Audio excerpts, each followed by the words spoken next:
Police কর্মীর সাহায্যে নবজীবনে নতুন জীবন পেলেন গৃহহীন বৃদ্ধ। পরিবার থেকেও নেই, পথে পথে ঘুরে দোকানের সামনে মন্দিরে কোনোভাবে দিন কাটছিল চুচুড়ার বৃদ্ধ বিমল বিশ্বাসে। নিরাশ্রয় বৃদ্ধকে আশ্রয় দিলেন পুলিশ কর্মী সুকুমার উপাধ্যায়। কালী মন্দির থেকে তুলে নিয়ে গিয়ে নবজীবনে থাকার ব্যবস্থা করলেন। আশ্রয় পেয়ে পুলিশ কর্মীকে জড়িয়ে ধরে কান্না বৃদ্ধের, চোখের জল মুছলেন পুলিশ কর্মী। বেশ কিছুদিন ধরে চুচুড়া চক বাজারে একটি ফার্নিচারের দোকানের সামনে আশ্রয় নিয়েছিলেন ষাটোর্ধ্ব বিমল বিশ্বাস। একসময় গাড়ি চালাতেন, থাকতেন হেমন্ত বসু কলোনির ভাড়া বাড়িতে। বয়সের কারণে এখন আর কাজ করতে পারেন না, বাড়ি ভাড়াও দিতে পারেননি, তাই নিরাশ্রয় হতে হয়। পথে পথে ঘুরে কোনোভাবে খাবার জোগাড় হলেও রাতে থাকবেন কোথায়? চকবাজারে একটি ফার্নিচারের দোকানে আশ্রয় চান। দোকান ব্যবসার জায়গায় বলে দোকানের ভেতরে থাকতে দিতে চাননি ব্যবসায়ী। তবে শীতের ঠান্ডায় কোথায় যাবেন ভেবে দোকানের সামনে থাকতে দেন। দোকানি লক্ষ্মীনারায়ণ ঘোষ বলেন, বেশ কিছুদিন ধরে বিমল বাবুর সঙ্গে পরিচয়। হঠাৎ করে মাস দুয়েক আগে এসে আমাকে বলে যে দোকানে থাকার ব্যবস্থা করে দিতে, কিন্তু ব্যবসায়িক জায়গা বলে আমি দোকানে থাকতে দিইনি। তবে আমার দোকানের সামনে বারান্দা অনেকটা জায়গা, সেখানে কম্বল দিয়ে থাকার ব্যবস্থা করি। কিছুদিন আগে রাতের বেলায় এক যুবক বৃদ্ধকে বেধড়ক মারধর করে। যুবকের পরিচয় জানা যায়নি। তারপর থেকে কালী মন্দিরে বৃদ্ধের আশ্রয় ছিল। পুলিশ কর্মী সুকুমার বাবু তার জন্য একটা থাকার ব্যবস্থা করেছেন। এটা খুব ভালো কাজ। ব্যাগপত্র যা কিছু ছিল সব গুছিয়ে পুলিশ কর্মী বৃদ্ধকে তার বাইকে চাপিয়ে চুচুড়া হাসপাতালের কাছে প্রতাপপুর নবজীবনে নিয়ে যান। শহরের গৃহহীন মানুষদের আশ্রয় দেওয়ার জন্য চুচুড়া পুরসভার উদ্যোগে কয়েকদিন আগে চালু হয় নবজীবন। চন্দননগর পুলিশ কমিশনারেটের পুলিশ লাইনে কর্মরত কনস্টেবল সুকুমার উপাধ্যায় এর আগেও বহু মানুষের পাশে দাঁড়িয়েছেন। ভবঘুরে বা পরিবার থেকে বিতাড়িত এমন মানুষদের বাড়িতে ফেরার ব্যবস্থা করেছেন। বিমল বিশ্বাসের যেহেতু কোনো বাড়িঘর নেই, তার পরিবারের কেউ খোঁজ নেয় না, তাই তার জন্য নবজীবনে থাকার ব্যবস্থা করেন তিনি। কয়েকদিন আগে চকবাজার কালী মন্দিরে বৃদ্ধকে শুয়ে থাকতে দেখেন সুকুমার। যেহেতু এই ধরনের মানুষের জন্য কাজ করেন, তাই নিজেই বিমল বিশ্বাসের সঙ্গে কথা বলে জানতে পারেন তার ঘটনা। এরপর চুচুড়া পুরসভায় গিয়ে দেখা করে কথা বলেন। একজন গৃহহীন বৃদ্ধকে কিভাবে নবজীবনে আশ্রয় দেওয়া যায় সে বিষয়ে উদ্যোগ নেন। পুরসভার নির্দেশে আশ্রয় মেলে বৃদ্ধের। নতুন থাকার জায়গা পেয়ে বৃদ্ধ পুলিশ কর্মীকে জড়িয়ে ধরে কাঁদছেন। তখন সুকুমারের চোখেও জল। দৃষ্টিহীন দম্পতির মাধ্যমিক পরীক্ষার্থী মেয়েকে পরীক্ষা দিতে নিয়ে যাওয়া হোক অথবা অসহায় মানুষের পাশে দাঁড়ানো কর্তব্য বলে মনে করেন সুকুমার।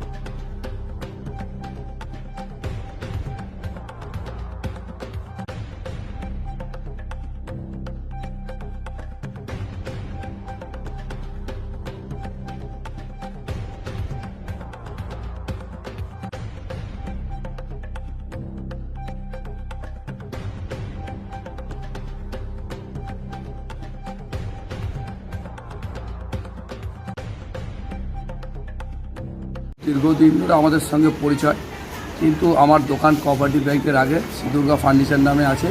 হঠাৎ করে মাস দুয়েক আগে আমার কাছে এসে পৌঁছায়, এসে বলে, দাদা আমার অবস্থা খুব খারাপ, আমি তোমার দোকানে একটু শোবো। যাই হোক, আমার ব্যবসা প্রতিষ্ঠান বলে আমি দোকানে শুতে দিইনি। আমার দোকানে শোয়ার সামনে অনেকখানি বারান্দা আছে, সেখানে আমরা কম্বল টম্বল শীতের মধ্যে ব্যবস্থা করে দিই। উনি দীর্ঘদিন ছিল, কিন্তু কোনো একজন অজ্ঞাত পরিচয় ব্যক্তি দীর্ঘ 15-20 দিন আগে হঠাৎ করে ওনাকে রাত্রিবেলা তুলে 3 মিনিট 16 সেকেন্ড ধরে মারধর করে, কিন্তু তাকে আমরা সিসিটিভিতে দেখেও চিনতে পারিনি। যাই হোক, তারপর ওনাকে নিয়ে এসে কালী মন্দিরের স্থান নেয়। তারপর আমরা ওনাকে ওষুধপালা কিনে দেওয়ার পর আমাদের দাদা সুকুমারদার সঙ্গে অনেক কষ্টে আমার বন্ধুর মাধ্যমে আমরা যোগাযোগ করি। যোগাযোগ করার পর উনি এসে দেখে ওনাকে আজকে নিয়ে যাচ্ছেন, যাতে উনি সুষ্ঠুভাবে থাকেন, তার একটা ব্যবস্থা করার জন্য। একটা আস্তানা হলো, হ্যাঁ, ওনার যে আজকের দুঃখী মানুষ আস্তানা হলো, এটা আমরা খুব খুশি স্থানীয় মানুষ হিসাবে। বাড়ি কোথায়? ওনার বাড়ি তো কিছু নেই, এক জায়গায় ভাড়া থাকতো হেমন্ত বসু কলোনিতে, ওখানে গিয়েছিলাম, কিন্তু ওনার আর্থিক পরিস্থিতি খারাপ, দীর্ঘদিন ধরে ভাড়া দিতে পারছিল না, তাই ওনাকে ওই বাড়ি থেকে বের করে দেয়। কি নাম? আমার নাম লক্ষ্মীনারায়ণ ঘোষ। লক্ষ্মীনারায়ণ ঘোষ। এনাকে কিভাবে পেলেন এবং এখানে নিয়ে এলেন? না, আমাকে কয়েকদিন আগে ওখান থেকেই একজন ফোন করে, অভিজিৎ বলে। ও আমাকে বলে যে, দাদা, আমাদের এখানে একজন কাকা আছেন, এরকম রাস্তায় রাস্তায় ঘুরে বেড়ায় আর দোকানের সাইডের নিচে ঘুমায়। তো যদি ওর একটা কোথাও থাকার ব্যবস্থা হয় তো খুব ভালো হয়। ওকে পরিবারের কেউ দেখে না, ওর স্ত্রী ছেলে মেয়ে সবাই আছে, সবাই ওকে ছেড়ে দিয়ে চলে গেছে। তো আমি বললাম, ঠিক আছে, আমি এবার গিয়ে ওনার সাথে পরিচয় করবো, দেখবো। তো বিশেষ করে ঘটনার সূত্রপাত আমাদের এখানে কিছুদিন আগে বৃষ্টিপাত হয়েছিল। তো বৃষ্টি যখন রাত্রেবেলায় হয় তখন একটা শীতের আমেজ। সেই সময় উনি কোনো একটা দোকানের শেডের নিচে কম্বল ঢাকা দিয়ে ঘুমোচ্ছিলেন। তো ভোরবেলা কোনো এক আগন্তুক বা অন্য এক অপরিচিত ব্যক্তি এসে ওর কম্বলটা ছিনিয়ে নেওয়ার চেষ্টা করে। তো কম্বল দিতে অস্বীকার করে। তারপর ওকে খুব মারধর করে। মারধর করার পর ওর হাতে পায়ে চোট লেগে যায় এবং ওখানে মারধর করে কম্বলটা কেড়ে নিয়ে ওখানে ওকে ফেলে দিয়ে চলে যায়। তারপরে থেকে ঘটনার সূত্রপাত হওয়ার পর থেকে ওরা আরো একটু বেশি জোরদার করে যে এই মানুষটিকে কোথাও একটা আশ্রয়ের ব্যবস্থা করতে হবে। তো ওরা আমার সঙ্গে যোগাযোগ করে। আমি কয়েকদিন ওর সঙ্গে যাতায়াত করতে থাকি এবং ওকে খাবার দাবার, ওর যে কম্বল নিয়ে চলে গেছে নতুন কম্বল, জামা কাপড়, খাবার, কেক, বিস্কুট সমস্ত কিছুই দিয়ে গিয়ে গিয়ে ওকে দিয়ে আসতাম। তারপরে প্রথম দিনও কোনো কথা বলতে চায়নি।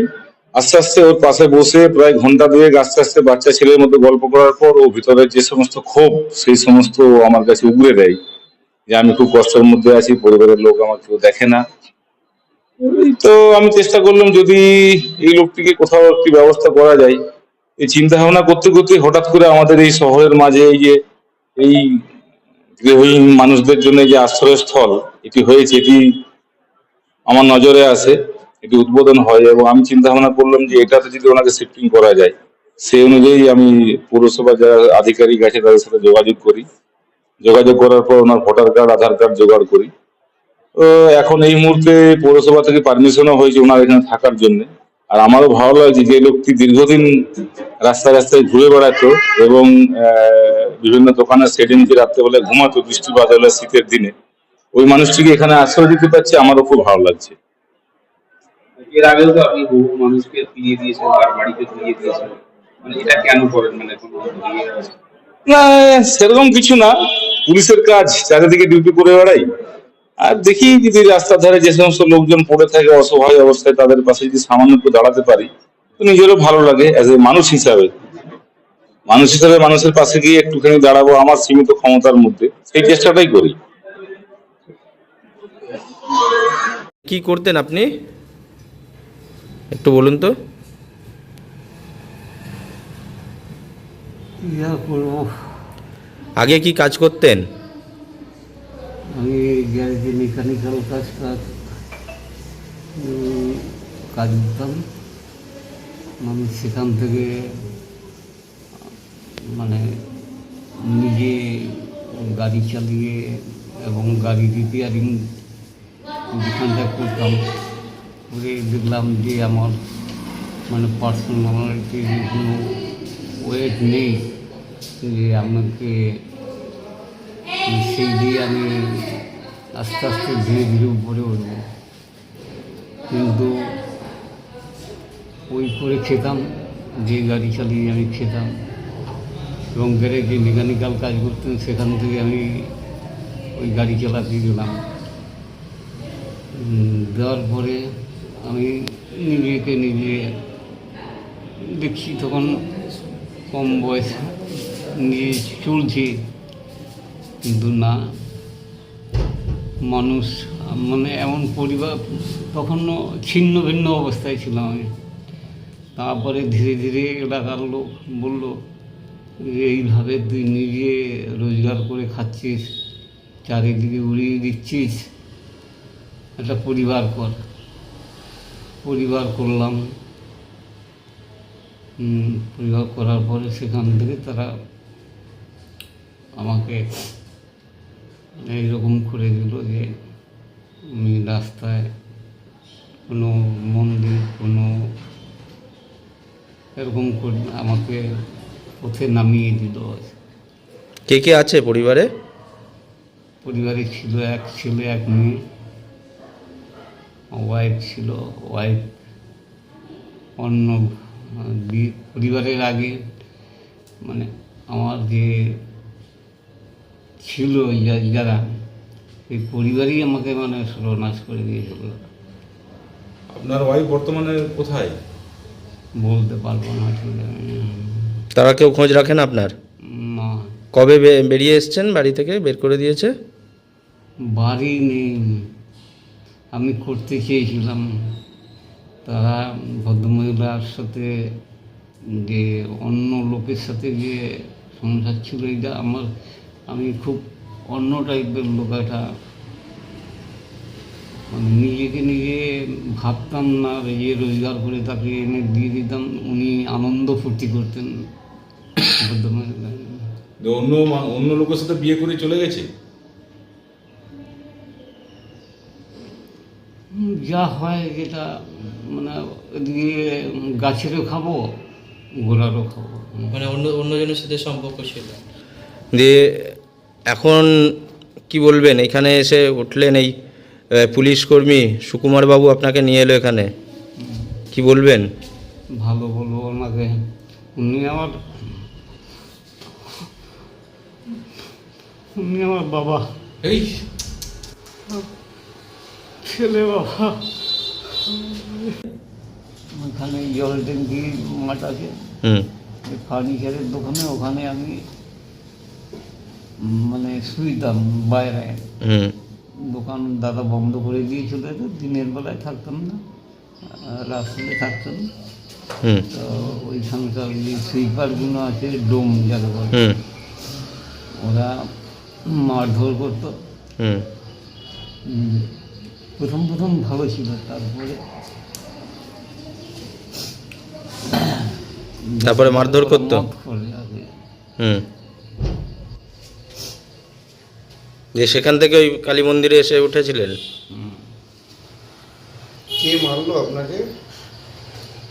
এসে অনেক কিছু অনেক